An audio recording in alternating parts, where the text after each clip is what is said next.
what is a religious mind. I like to go into it rather deeply and investigate together into this whole question of man's search for something beyond his own petty limitations, trying to find something beyond his own measure, and to share, go into it together. The word religion must be clearly understood by both of us, both by the speaker as well as by you who are listening. Because man, from what anthropologists have said, have discovered through these 2 million years and more perhaps, man has always sought some deity, some divinity, something other than this transient world, and always has created out of his imagination, out of his search for something permanent, something which is not easily destructible. He created images or symbols or the images created by the mind. He either carved out of stone an image according to his own imagination, according to his poetry of life, according to his limitations and fears, hopes, and all the travail of life. And having established an image carved by the hand or by the mind, he begins to worship it, to give it day after day flowers, go to it regularly, look to it as a protection against the weather, against death, against disease and the various calamities that man is heir to. And out of this constant search for a savior, for a God that is not bred by imagination, by thought, he's always sought through rituals, through going to the temple day after day, following certain molds, certain patterns, certain formulas, and get himself lost, if necessary, in some form of mysticism, some vision, some heightened sense of intelligence. And if one wants to really find out, not merely revive a dead past of a culture, because what is revived is something that's already gone, dead, buried, withered. And to worship that and try to revive it in modern world has very little meaning or hardly any meaning. And yet that's what we do when we can't find an answer to the agony of our life. Then we try to go back to something far away and try to revive, catch hold of it. Through memory, through deep remembrances, through every form of deceit and habits. But it seems to me this revival of the past, this adherence to something that has been well established for centuries, this resorting to temples, to rituals, to organized beliefs, dogmas, with their enormous wealth, seems to me so utterly fantastic. It has really no meaning at all. If you go into it deeply and observe it for yourself, it has no meaning in our life. Our daily, active life of misery, despair, insufficiency, and fears. Therefore, to find out for oneself if there is such a thing as not a religion, but a religious mind, to find that out, one must put aside all the nonsense which the priests, which man, the priests with their saviors, with their rituals, with their everlasting repetition of words. We must put all those aside completely and start as though anew. And that's the only way to find out. As though organized belief, rituals, the so-called sacred books never existed, that you have never read. And actually they have no meaning in daily life. What has meaning is our daily life of struggle, of misery, of pain, of not being able to go beyond our own limited activity and activities of the body, of the heart, or of the mind. So, to really find out, and one must, because our life is very limited, very petty, circumscribed by so many things, by circumstances, by fears. And is it possible for man to go beyond that? And that's really the fundamental issue. Not whether there is God or no God, whether you believe or don't believe. It doesn't make any difference whether you believe or don't believe. Your belief is the result of your conditioning.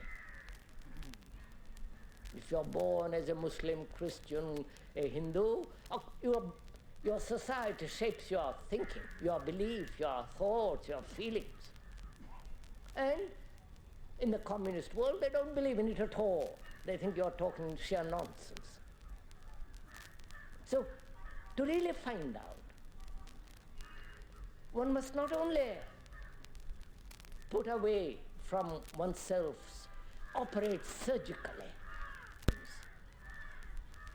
and it is sheer nonsense. Doesn't matter who says it.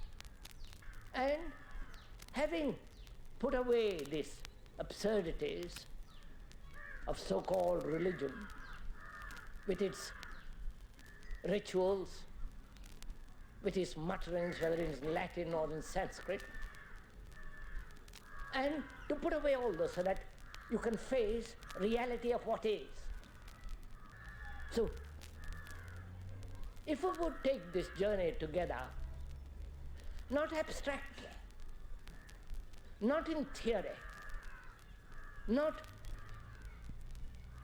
listen to a talk and follow the words and think perchance that you have got something out of it. All that has no meaning at all. What has meaning is to explore,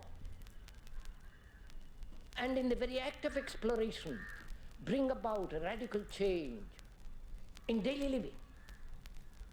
Because that is the basis, that's the foundation on which one can build. The daily living with its agonies, with its boredom, with its loneliness, with its fear, with its unseeable future. Live every day and investigate, explore. And to explore, you need passion.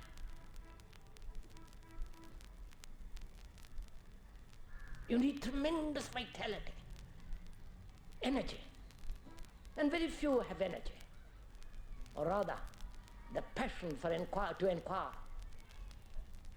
Because we are so easily satisfied.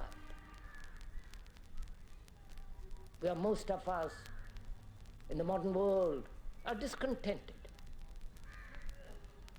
with almost everything, with the family, with the job, with the routine of life, the loneliness, completely discontented. And if we try to find an action,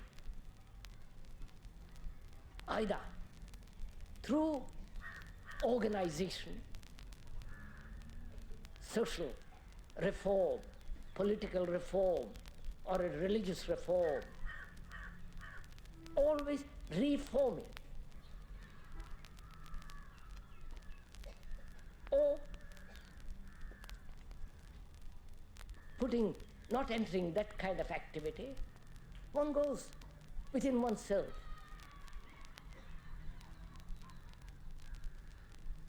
As the monks are supposed to do. But they don't know, they don't go within themselves at all. They have all the outward appearance of a simple life. But the simple life begins only when you have put away dogma, belief, and authority.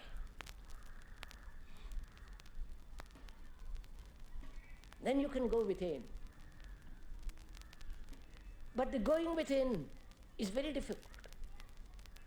It requires energy. And as we were saying, very few people have energy of this kind. There is energy created through friction, through resistance, through battle with oneself, conflict. And that engenders certain form of energy. As one can see, you want something, you go after it. You are miserable, you are unhappy, you cannot get on with your wife or husband, you battle. And that very resistance, battling, gives a form of energy, which is really hate, envy, greed, and discontent is so easily satisfied. You find some channel through which you can fulfill yourself or your hopes, fears, and you're satisfied immediately. But to keep this discontent at its highest, keep it hot, burning, without finding any channel, and to keep it terribly alive, one must inquire into oneself and discover that energy which has no motive. And that's what we are going to do for May this evening.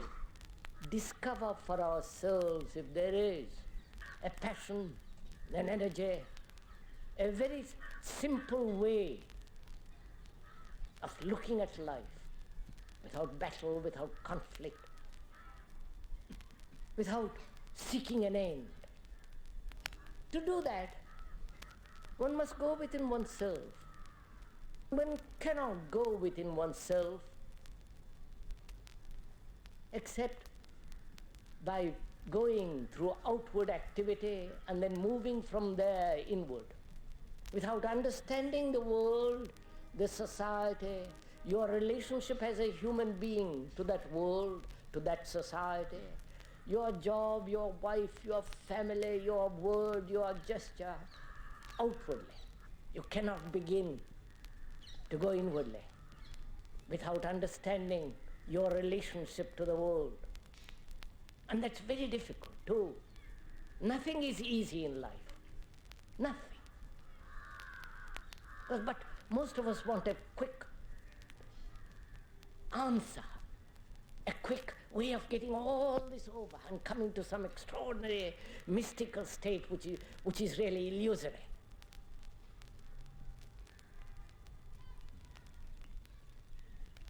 So we must begin to find out the meaning and the significance of our outward activities.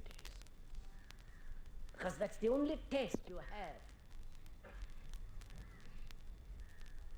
You can't deceive yourself there.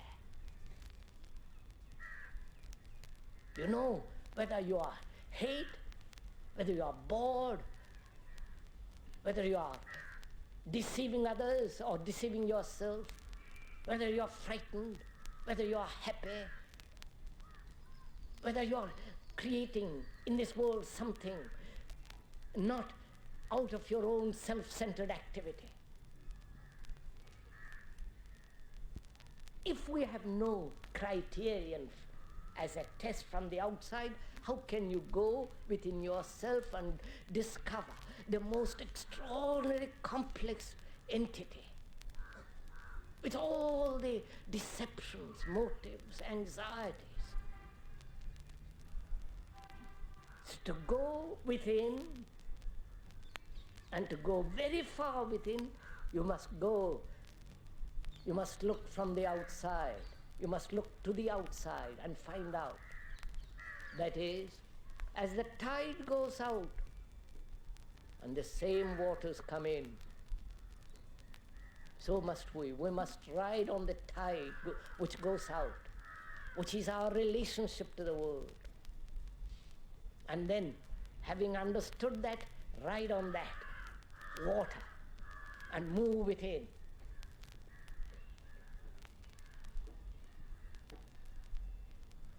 So we have to look to our relationship to the world. Our relationship begins with the family, the wife, the husband, the children. That's the world you live in. You have to find your relationship. You have to find out what it is based on. Not deceive yourself. What is it actually based on? A habit? Sex? Certain tradition? A narrow little circle?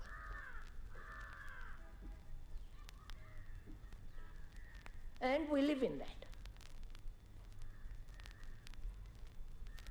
The family, which is composed of the husband, wife, and children, and there we dominate or are dominated.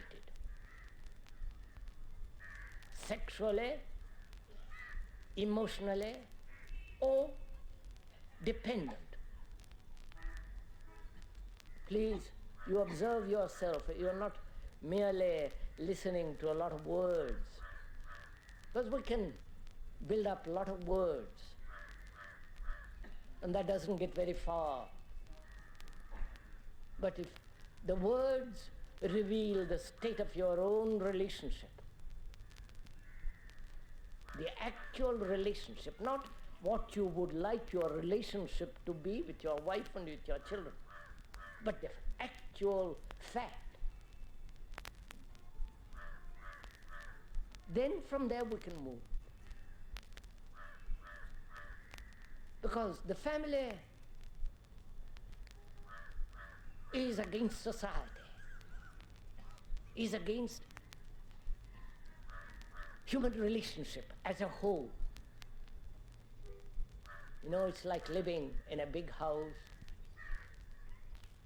and living in one part of that house in one little room, and living there and making extraordinary thing of that one little room,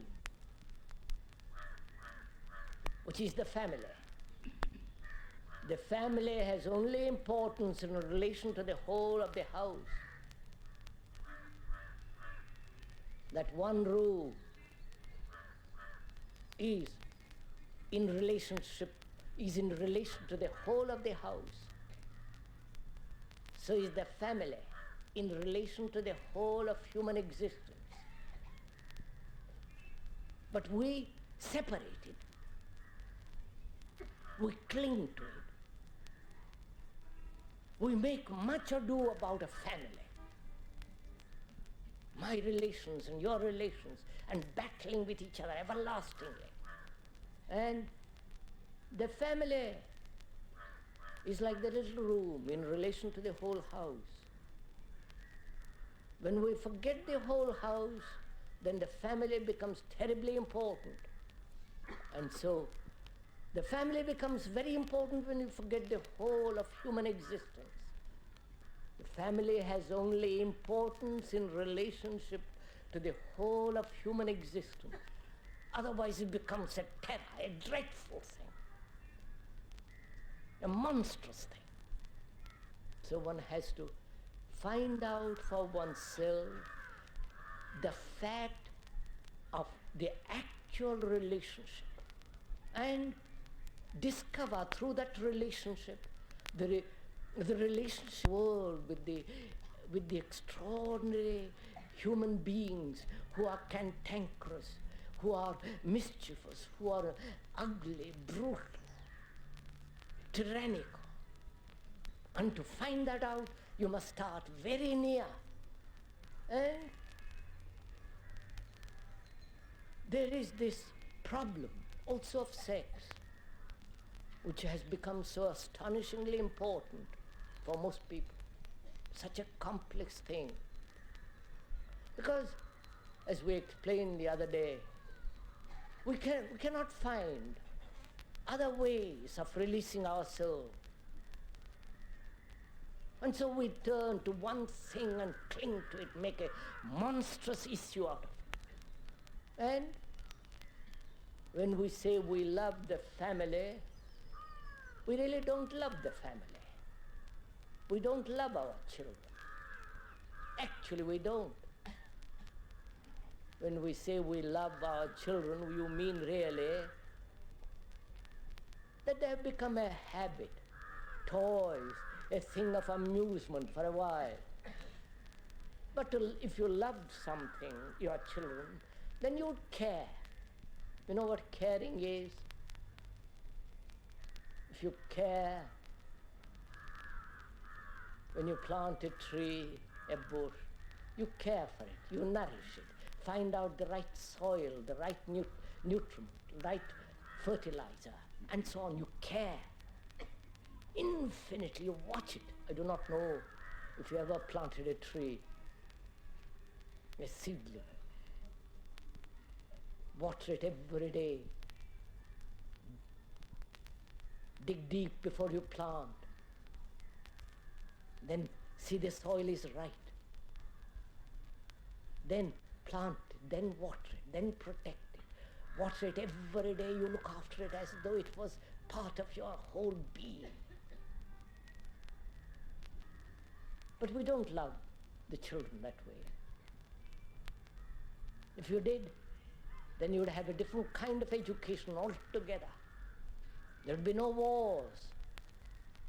There would be no poverty. Mind then would not be trained to be merely technical. There would be no competition. There would be no nationality. And because we don't love, all this being allowed to grow. Therefore, one has to begin with the very near thing and discover from there the actual state of your mind and your being. And that's very difficult to do because we find so many ugly things in our souls, conscious as well as unconscious. And we can't face them. So we rather run away, either to a temple, to a cinema, or organized amusement, including the church or the temple, which is organized amusement. And to face something actually demands energy. You have no energy if you are battling uselessly about nothing. And that's what most of us are doing. So, to bring about this passion, this energy, which you need to go very deeply, endlessly, every day and every minute, there are certain things one has to do, obviously. One has to eat right food. Not what your tongue dictates, but the right food, which you can study and all the rest of it, which you don't have to go into.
then the urge to obey, most of us so easily obey.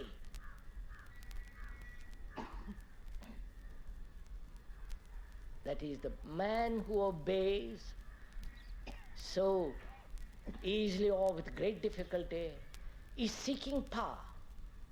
Please follow this.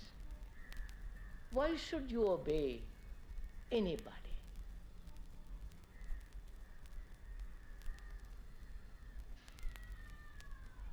You obey your boss in the factory, in your office, because you might lose your job if you assert yourself. You are little more, if you show yourself a little more intelligent than the boss, you might lose your job. And there are so many people waiting to get that job. So there is this fear built up, and therefore you obey. So intelligence is downgraded, because every one of us is seeking power, position, prestige, status. Watch it.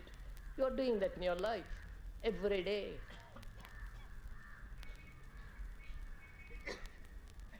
You're not concerned with function alone, but use the function to arrive at a status. And therefore, the status becomes far more important than the function. And hence the battle for status, not for the efficiency of functioning, but what you get out of that function, what position, what power, what prestige, what status. And hence the competition for status, not to function efficiently. So most of us want power, position, and therefore we obey, because we'll gradually climb to that status through obedience, and therefore cultivate inefficiency, cultivate this obedience, and the fear that goes with it. So, to find out what is a religious mind, we must understand not only the relationship of yourself and the family with society and beyond, we must also understand this whole process of the search for power, which is to dominate, either in the family or in society, or the dominating authority in an organization, religious or otherwise. So the mind must investigate this whole process of authority, in which is included law. You must obey law. You must keep to the right side of the road. Is it left side of the road here? You must buy a stamp. But every other form of authority, the psychological authority, must be understood so completely that the mind no longer seeks authority of any kind. So one begins to discover for oneself the nature of a religious mind. He may have a family, but that family is in relationship to the whole and not separate. And because it is not separate, therefore it has to be looked after, cared for, and therefore totally different kind of education. And the inquiry, which begins very near, shows this desire for power, dominance, and this urge to obey, which manifests itself in so many ways, which is disrespect for people and respect for few. If you have no disrespect for anybody, you need not have respect for anybody. Then you are. So, then one can begin to go within oneself, beginning outwardly, being aware of the outward things, of the trees, of the poverty, the reason of the poverty, the whole structure of social, economic structure as it is, and understanding it. we are using that word to understand. We mean not merely analytically, intellectually, verbally, but understanding it. With your blood, with your heart, with your mind, with everything you have to understand your relationship with your family, to understand with your relationship to power, position, authority, status. Then you can go within. And to go within, one must first understand the principal thing, which is to be terribly honest to oneself, so that there is no deception whatsoever. We deceive ourselves so easily. We'd rather not look. We'd rather talk about something transcendental, God, theories, Atman, the literature, anything but look. You know, when you enter a room and you're so concerned about discussing reality, if there is this and if there is that, you never watch the furniture, the color of the carpet, if there are flowers, what shape of the window it is. You watch nothing. You're so consumed by the otherness. But one has to watch. One has to observe that sunset. Watch the tree against that sunset, the dark, the casuarina with its delicate foliage. Watch it, the light through it, the leaves, its trunk. And if you don't watch that, you cannot watch this. If you don't know how to look, you can't look within. And we have tried to look in by denying the outer, denying the outward beauty of life.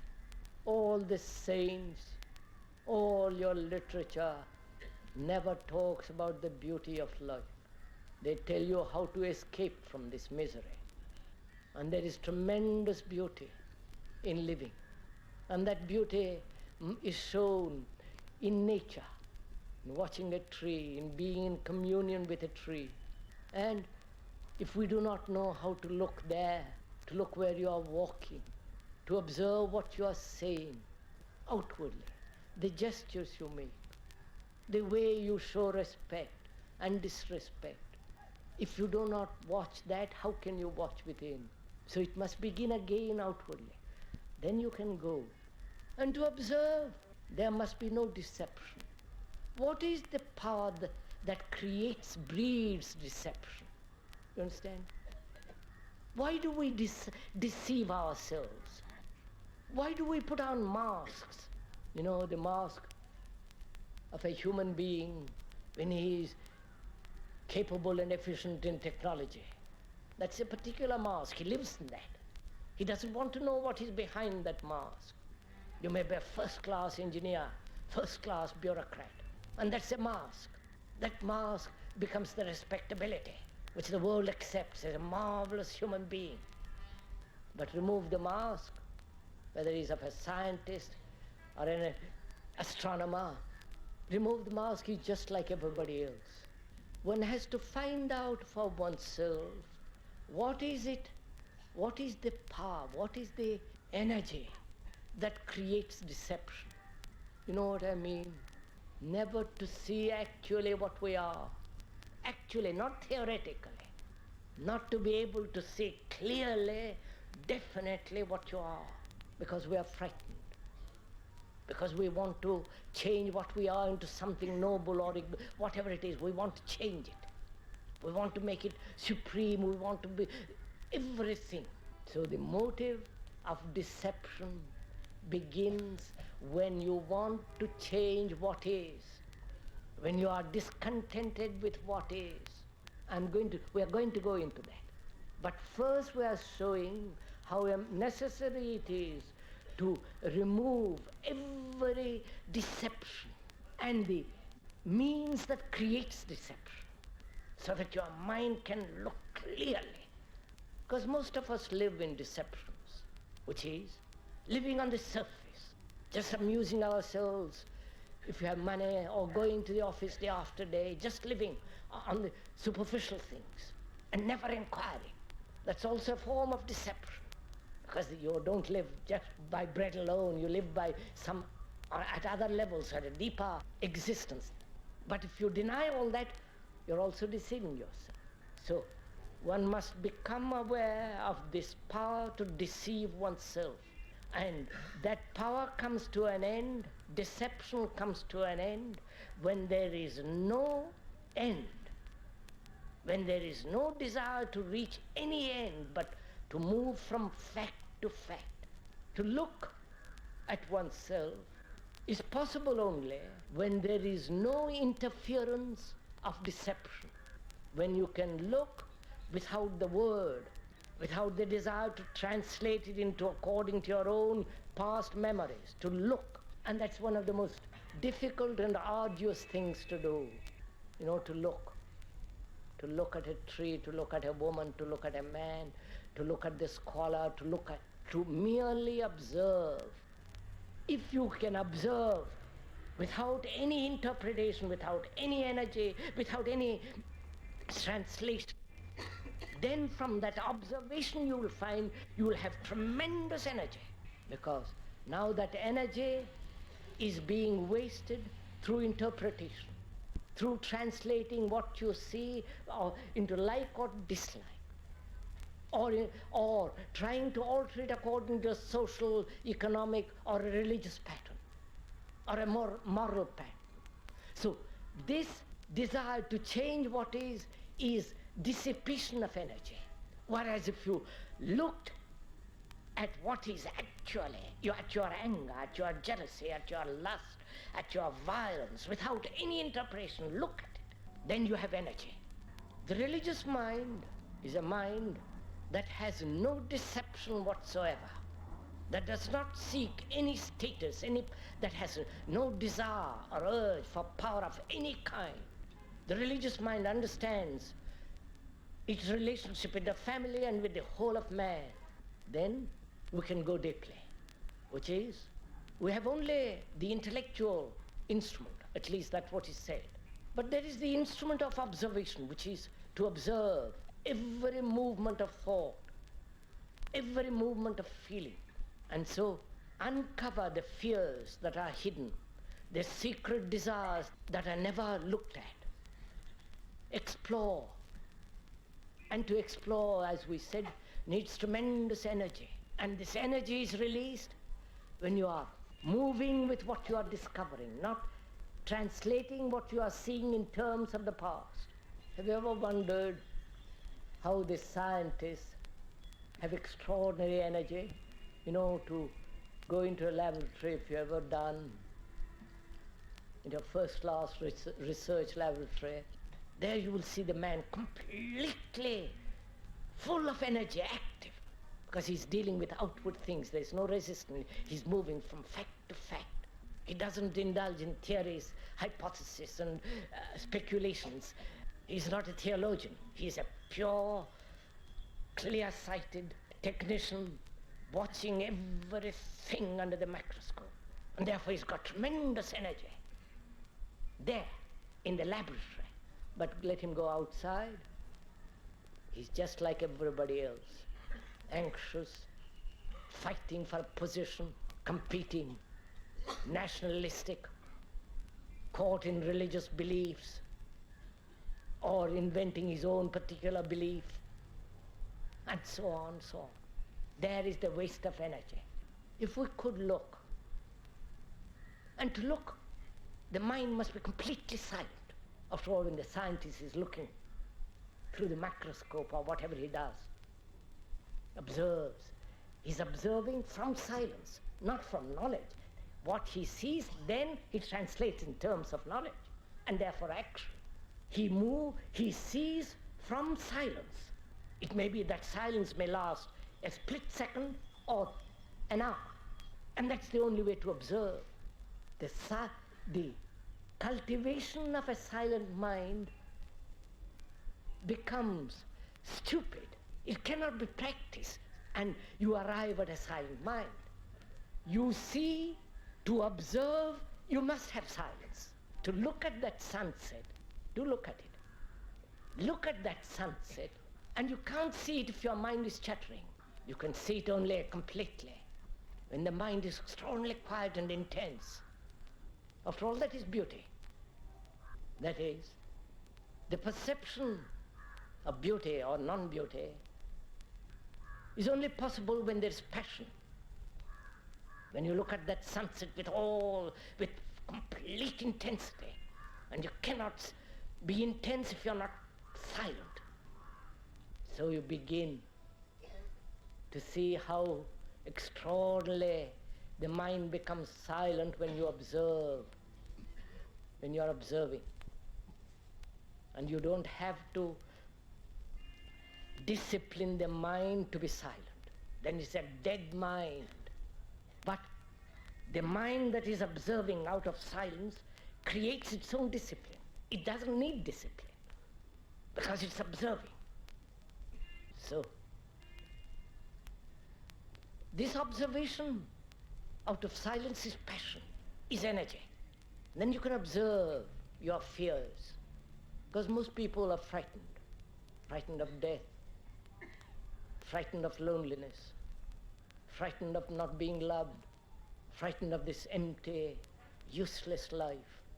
And to meet that fear and observe it without any movement, trying to go beyond it or resist it or try to get rid of it, to go beyond it, to overcome it, to suppress it, a waste of energy. Whereas if you observed the whole movement of fear, then that observation out of silence gives energy. Then that problem of fear ceases, because you have the question of time enters into it, and the whole implication of time, which we have already talked about.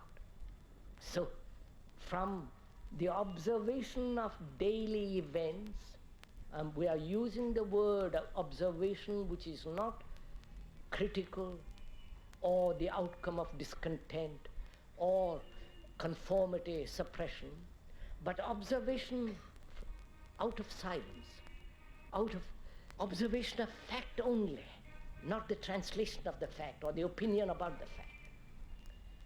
Then you will see, out of this observation there is no effort necessary to do, to resist, to overcome or to deny.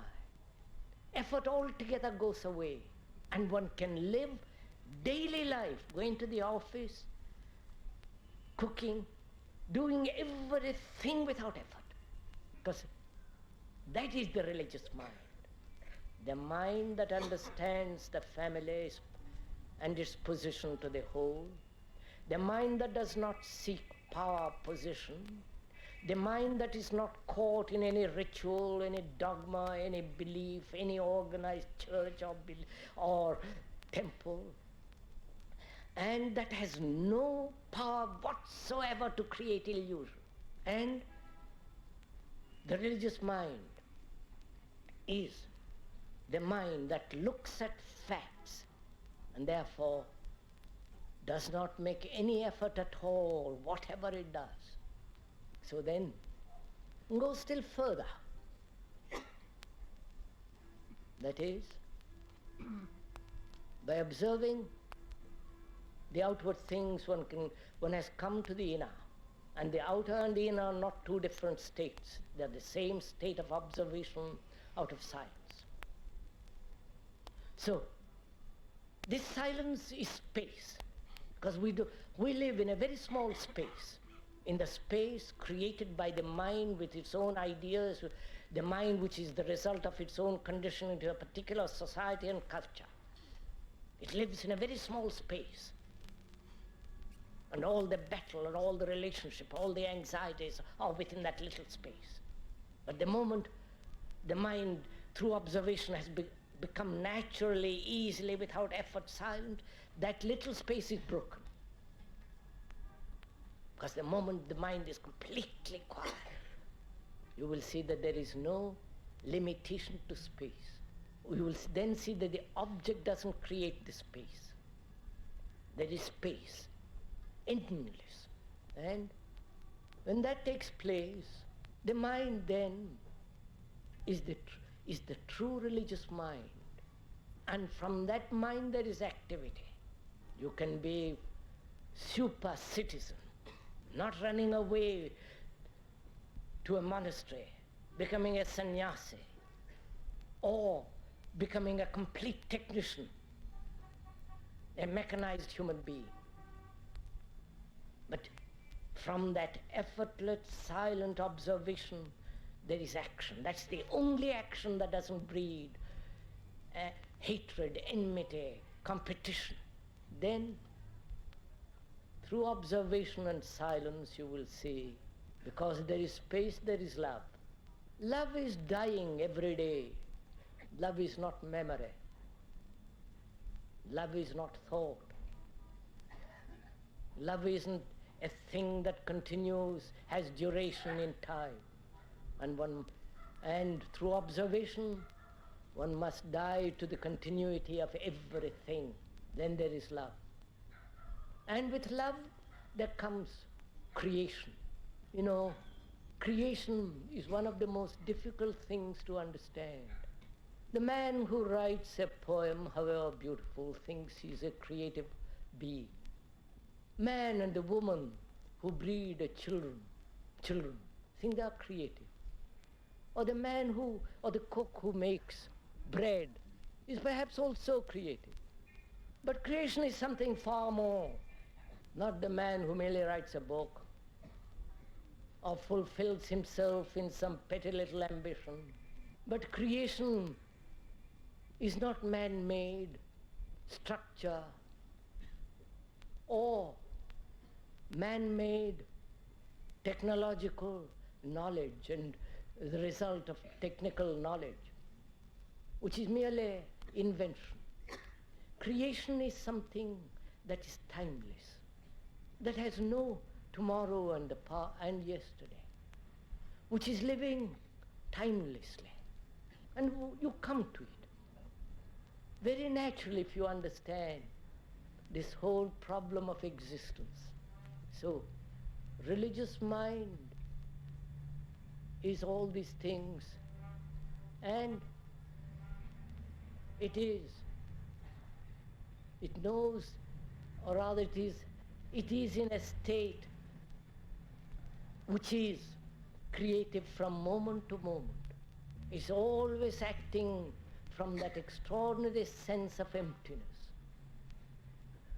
No, I do not know if you haven't noticed how a drum is always empty, and when you strike on it, it gives the right tone, but it is empty. But our minds are never empty. They're always full. And therefore, our action is always from this dreadful noise of thought, of memory, of despair. And therefore, action is always contradictory, leading to great misery.